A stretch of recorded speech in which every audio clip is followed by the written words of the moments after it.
7-3. So as we push ahead here, we take a look at the latest MLB Power Rankings. The Yankees going to drop a spot there. The Dodgers climb 1, but there's a new #1 in town.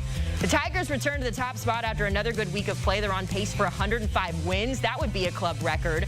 Last week's leader in Philly fallen 6 spots. It's not the biggest drop, though. That belongs to Arizona, while the biggest movers belongs to Milwaukee.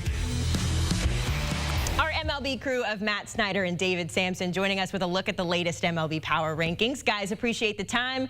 Let's take our conversation to the West Coast, where the Dodgers and the Mets will meet tonight in a top 3 clash. We saw, Matt, the LA Dodgers handed the Bronx Bombers an L. How will they fare against the other big team in New York? I mean, it's hard telling with this Dodgers team. They're so hot and cold all year. And I mean, they started 8-0, but then they lost 6 of their next 9 games. They just recently went through a skid where they were losing more than they were winning. But then they went into Cleveland. They won 2 of 3. They won 2 of 3 against the Yankees at home. They looked amazing, obviously, in coming back Friday night. And then Saturday, destroying the Yankees. But then the Yankees go out and they beat Yamamoto on Sundays. It's hard to tell with this Dodgers team. I do think it's interesting. This top 6, I think, is a clear-cut top 6, but the Phillies, having lost 4 in a row, are the clear 6. So in the top 5, you could order this any way you want. So if you wanted to say the Mets and Dodgers were the top 2 teams in baseball, and if you wanted to put the Dodgers #1, I wouldn't even argue. It should be a fun series, though. It's a rematch from the NLCS. Could be an NLCS preview. It's going to be a lot of fun.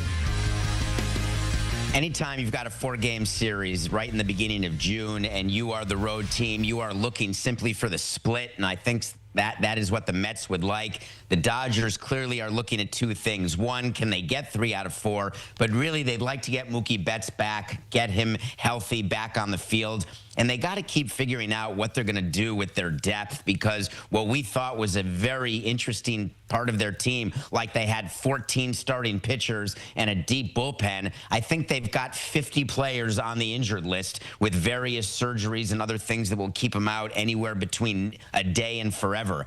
So for the Dodgers, this really is about getting ready for October and getting through 4-game series like that when you're at home. You'd like the 3 out of 4, but for me, this is the Dodgers simply trying to figure out their rotations, their depth, and figure out what they're going to do come July 31. Both of these teams, as we've talked about, up towards the top of the power rankings. Last week it was 4-5 with those 2 teams, so obviously we've seen some changes. We did see the Mariners round out the top 10, but the biggest mover of the week is Milwaukee, the 14th ranked Brew Crew, on a 7-game heater, and that will take them into a 3-game set with the Reds. But David, as we know, with the good comes the bad, and Christian Yelich dealing with both there. You've seen him play really great baseball over the last few outings, but then he got hit with the pitch. Is there cause for concern in Milwaukee? I know I think last time I looked, he was day-to-day.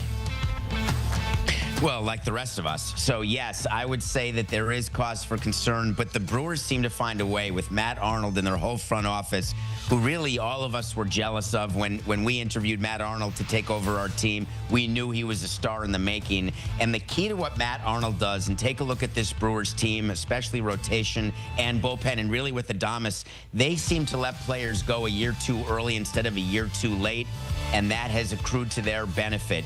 They made an example with Yelich, though, signing him to that huge deal, so deserving, glad he has it.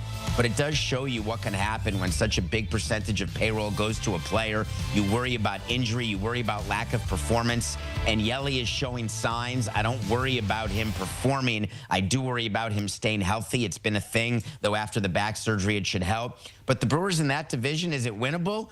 I don't think they're going to catch the Cubs, but could they play in October? No, I don't think so, but they're going to make it interesting.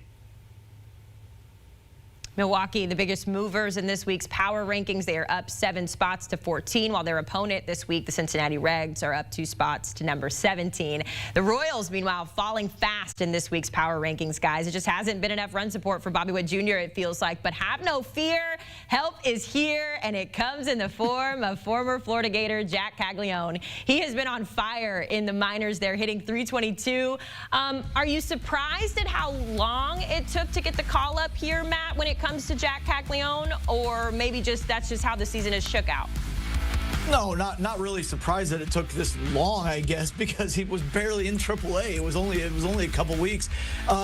He has really forced the issue by being such a good hitter, but also the Royals at the major league level have also forced the issue. They've gotten awful production from their outfielders. They're desperate for help in that lineup for Bobby Witt Jr. And let's also point out, Bobby Witt Jr. has been good this year, but he hasn't been amazing or otherworldly like he was last year.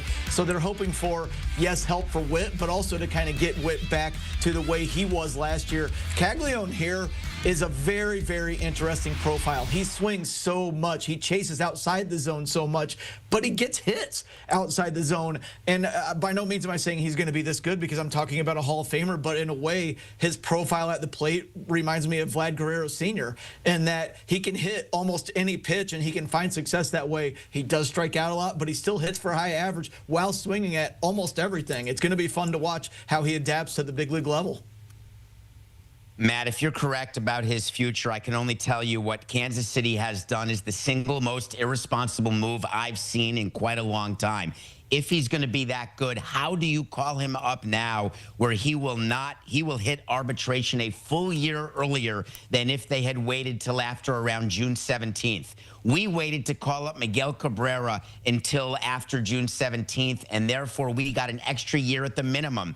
I have no idea how a team that's not in the top 10 of payroll is not paying attention to dates. And the Royals forcing the issue, that's a bunch of horse hockey. You take the extra 2 weeks because it gives you an extra year, and it compounds itself in arbitration. This is a $10 million decision they made. He better be Vladimir Guerrero Sr., and he better start now. But to me, the GM said, oh, we're not going to make a move, until the team is hot. Whatever. I don't know what they were doing here, Matt. I would not have done that. Now, of course, he could get a full year of service time if he finishes top 2 Rookie of the Year, in which case it wouldn't matter. But he's got to finish top 2 in Rookie of the Year. But I guess as Vladimir Sr., he may. But for me, this is irresponsible. All right, well, we'll see if the numbers can match the money. Matt, obviously, though. I was only saying the profile. I wasn't saying he was going to be that good. I was just saying he's like that, and then in terms of how much he swings. But yeah.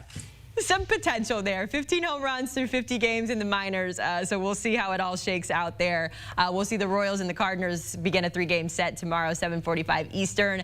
Guys, as we continue moving down the rankings there, the Braves, man, they were so excited to get their guy back in Ronald Acuna Jr. Unfortunately, I don't know how much it's helped, at least in terms of the wins, losses. Atlanta dropping out of the top 20 since going 3-6 in Acuna's return. David, where's the panic meter when it comes to the Braves here?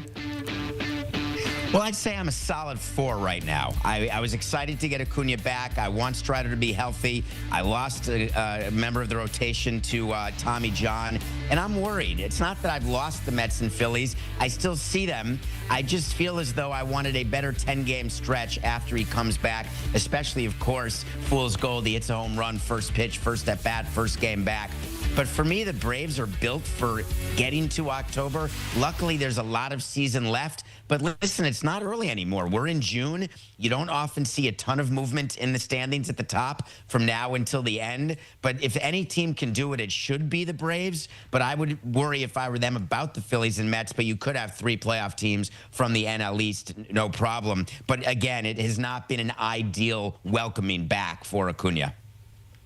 Yeah, I agree. There has to be some level of concern here because they dug themselves such a huge hole to start the season, 0-7. They finally battled back and got over 500, but they've lost 8 of 11 since then. And when you get Acuna back, when you get Spencer Strider back, that's supposed to be when you turn things around. And I'm sure that mentally the thought was, hey, once we get these guys back, then we'll go. They're cold right now. I think Spencer Strider is going to be back to close to his old self pretty soon, 2 or 3 starts or so. But they need more from guys who are already on the roster. Ozzie Albies needs to hit a lot better. Michael Harris has been awful. He needs to be a lot better. Matt Olson has been kind of inconsistent. He's still not even slugging over 500. They need more there. They need more consistency from Austin Riley. They just need a lot more from a lot of guys on the offensive side. They just have to be better. They do have the talent to be better, but again, as David said, as I just said, they dug themselves quite a hole, and we're in June now. It's not that early. Yeah, it's not that hard, guys. Just be better. The Braves are hosting the Diamondbacks tomorrow. Luckily, they do get to face Arizona. Arizona, our biggest fallers this week. They did bounce back on Sunday against the Nationals, but before that, Matt, it was tough sledding. A 9-game losing skid. The biggest loss of all, though, of course, their right-hander in Corbin Burns picked up an elbow injury in the 5th of that game on Sunday. He did not travel for the series. Just the latest bit of bad news when it comes to Arizona baseball, Matt. Yeah, absolutely. It's a terrible stretch, and the National League is so loaded right now. It's going to be tough to play themselves back into playoff position. I mentioned how the Braves dug themselves a hole with that 0-7 start. The Diamondbacks are digging themselves a hole right now, and Burns, with a 1.84 ERA in his last 8 starts, was one of the bright spots on that ball club. So look, he lost 9 of 11. They lost a couple series that weren't even to good teams. They lost a series to the Nats. They lost a series to the Pirates. The bullpen completely melted down in one of those games against the Pirates. Now they go to Atlanta, where the Braves should be better. They go to Cincinnati. The Reds have played good baseball a few times recently. Then it's against the Mariners, against the Padres at home.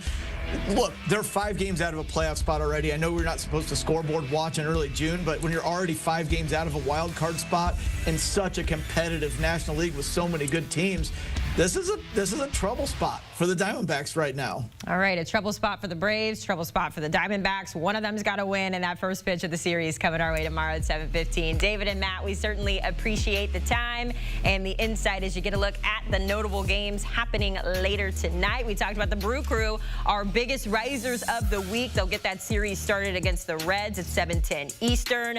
Mets, Dodgers, that should be a good one. The Dodgers could go back to the World Series. We'll have to wait and see until October.